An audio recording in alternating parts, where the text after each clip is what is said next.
ఈ car race కేసులో ACB దూకుడు పెంచింది. ఈ కేసు విషయంలో ఎఫ్ఈఓ కంపెనీ సీఈఓను మరోసారి విచారించనుంది. వీడియో కాన్ఫరెన్స్ ద్వారా విచారణకు ఎఫ్ఈఓ సీఈఓ హాజరు కానున్నారు. ఎఫ్ఈఓ సీఈఓ నుంచి ఏసీబీ కీలక సమాచారాన్ని రాబట్టనుంది.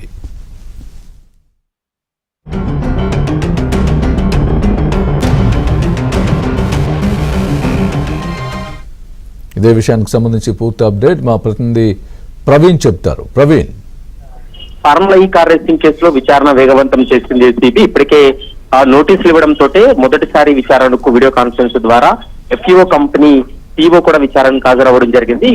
మరోసారి నేడు మధ్యాహ్నం తర్వాత ఎఫ్ఈఓ కంపెనీకి సంబంధించిన సీఈఓను ఈ రోజు మధ్యాహ్నం తర్వాత విచారణ జరిపి స్టేట్మెంట్ రికార్డ్ చేస్తారు.